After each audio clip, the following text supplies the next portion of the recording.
What's up, guys? It's Kevin with the Knife Doctor. I appreciate y'all tuning in today, whether it's morning, noon, evening, whenever y'all are tuning in. Thank y'all for being here. I appreciate the support from me and my channel.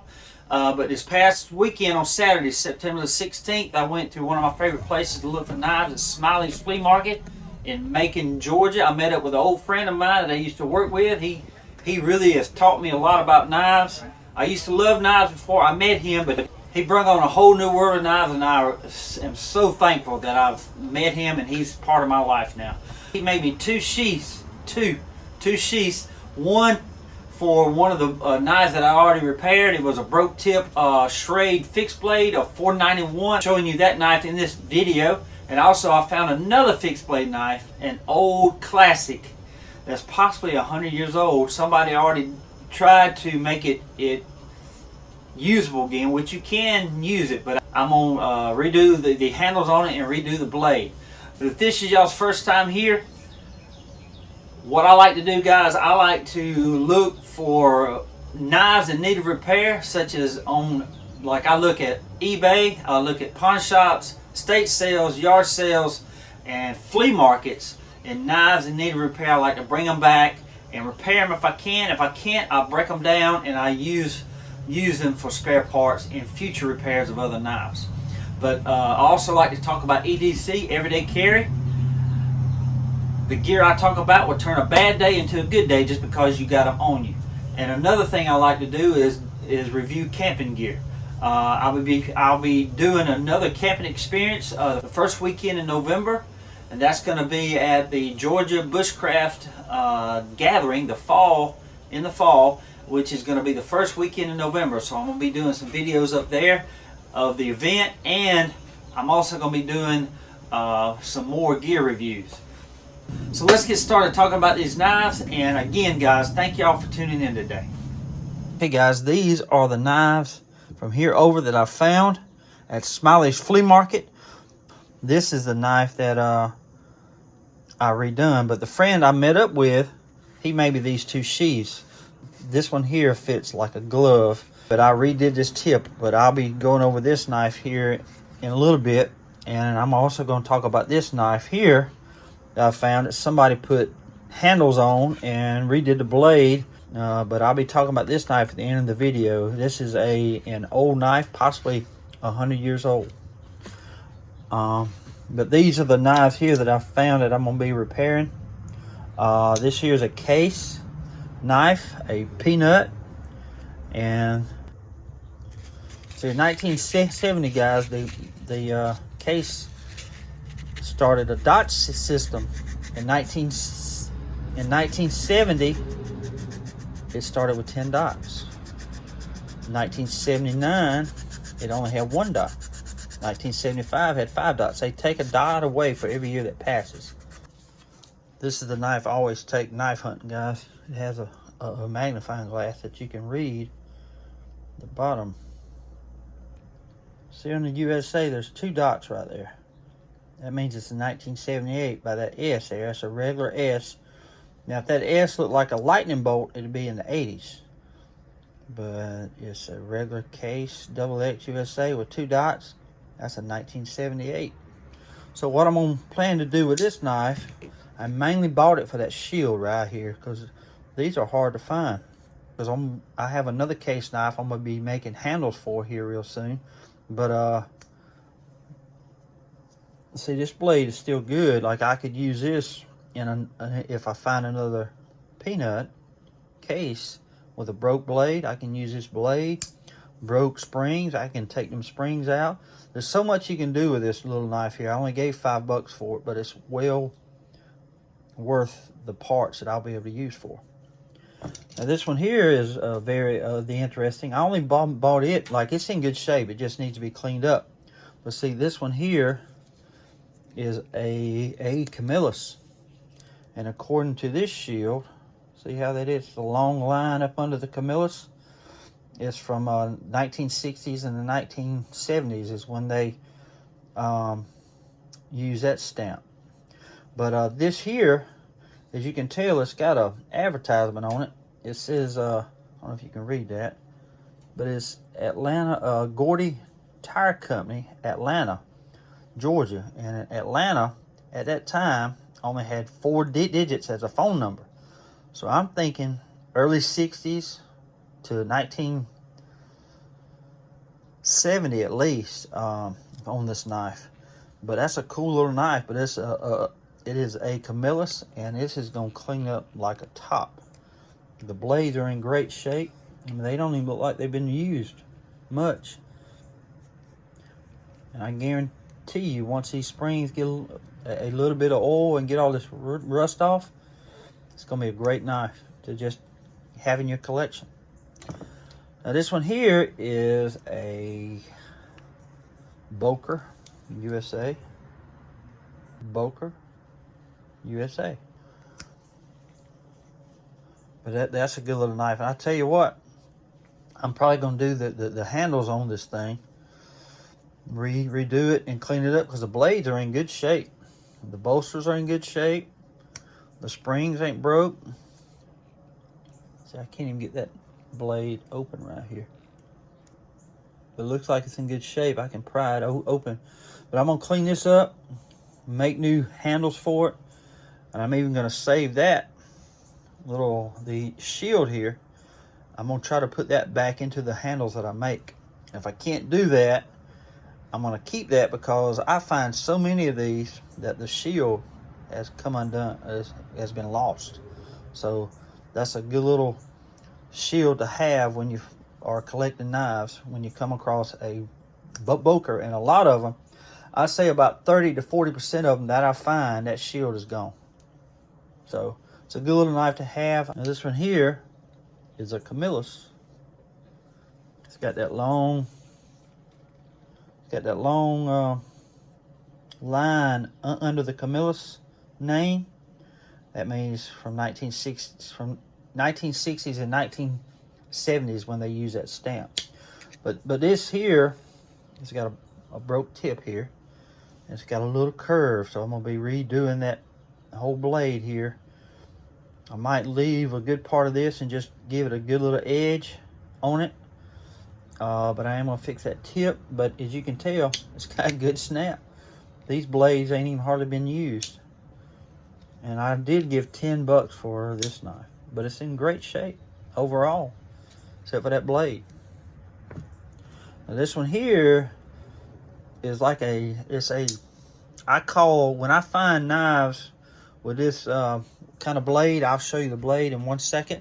A gentleman's knife. And it's got a fingernail file. See that? Hear that? But it had 3 blades. This blade, somebody's redone it to be able to use it. But it's made in Germany. Can't you read that at the bottom? It says Soligen. That indicates German made. But the handles on this thing are bone. It's in pretty good shape. There is a crack right there on the handle here. But this knife, ain't no telling how old this knife is. I really don't know the history behind this one. It's made in Germany. My book don't have William H. Wagner in it. I mainly got it for the bone handles. But it's a good little knife. I paid $3 for it. But this here is a Schrade 491, and I redid this tip here, and it's sharp, man, it's sharp. But I sent the friend of mine. His son has a knife YouTube channel as well. It's called Knife Crazy. Y'all check that out. He does a good job with knives. It's him and his little son, which is my friend's grandson. My friend of mine, his name is Wade, but he's a great dude, man. Loves knives. He knows a lot about knives, but he made me these sheaths. And I sent him the measurements via text, and it fits like a glove. He made me 2 in case one of them didn't fit. But I'm glad he did, because... And another thing he didn't do, he didn't charge me a dime for these. He's a great dude. But I'm glad he did make me 2 of them, because this knife here, I found I paid $5 for. Like, there was a vendor there that has a pile, a $5 pile and a $10 pile. This was in a $10 pile. This was in a $5 pile. But you won't believe what this knife is. Let's see, the blade, the overall length of the knife is supposed to be 8 inches long, and the blade length, and let's look this up. It's a good thing to have here. I love this book. If y'all don't have a book like this for knives, I mean, I let my youngest son, he loves knives too. I let my youngest son take my newest book home, which is still probably 10 or 12 years old. But these knives, you can look up almost any knife and it will have the history of the manufacturer in there and the cost of the knife, of what you could possibly sell the knife for. But let me look up the Remington here. Fixed blade. All right, here we go. It's a RH-71 Remington. And I'll show you the little stamp here. This is what I love. But see, this knife was made when DuPont bought the company, because the Great Depression got this company. But let's see, it's got the Remington shield. It's got DuPont right there, and on the back is a straight line. On the bottom, it's got Remington straight line right across there. Ain't that cool? But I gave $5 for this knife. It's a classic. It's a RH-71, which you can tell right here. RH-71. The overall length of the knife is supposed to be 8 inches. The blade length is supposed to be 4.5 inches. And the handles is supposed to be leather. If you find one in great shape, and this book was done in the 90s, I think. I'll have to look when it's, but $225 then. Let's see what the copyright date is on this one. Or publishing date, I should say. 2000. Yep. December of 2000. So 23 years ago, if you found a Remington RH-71, you possibly could have sold it for $225. That's in mint condition. So, you know, they went up. I know I can't get that for that. That's why I gave $5 for it. But still, it is a great knife to redo. Look what I have to make the handles with. How about that? I'm thinking I'm going to use this part here, because it's straight. It's good and straight. And this bone here, this part of the bone here, will let this snap work. See here? Right now it won't work because this is too wide. But I use this part here that's straight. I'm going to cut it in half and possibly use brass pins. I have brass pins for it. I might have to drill some holes in the handle, but I'm going to use brass pins. I'm going to cut this off, get it as straight as I can, split it, then put it on there. It's going to look good. And then, on top of that, I'm going to redo this point here. I'm going to come down from the front and give it more of a slim line tip. Right now, it's just a big broad head, but like, see, overall, this knife's supposed to be 8 inches long, right? That's about right there. So you can tell about a ½ inch of this tip is gone. A ½ inch. So I'm not going to take any more length off, but I am going to come down from here and give it a nice little point there and resharpen this up here, because right now it's dull where they redid the point. But it's a great knife to find for $5. It's a Remington straight line.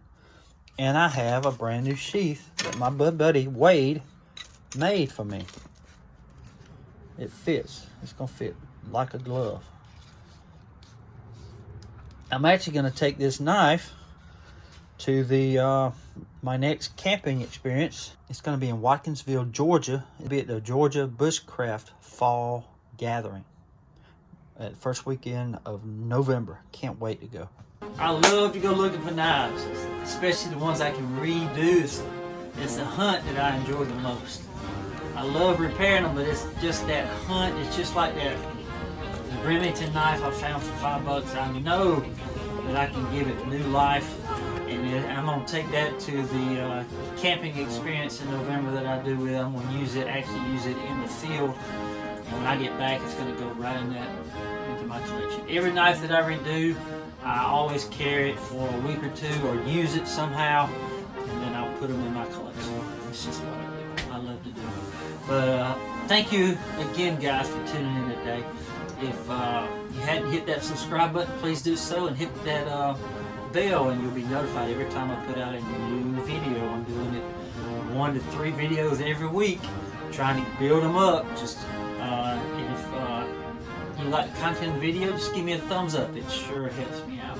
But thanks again, guys, for tuning in. And remember, guys, always be like a good knife. Stay sharp mentally, physically, and spiritually. Y'all have a great day, and I'll see y'all on the next video.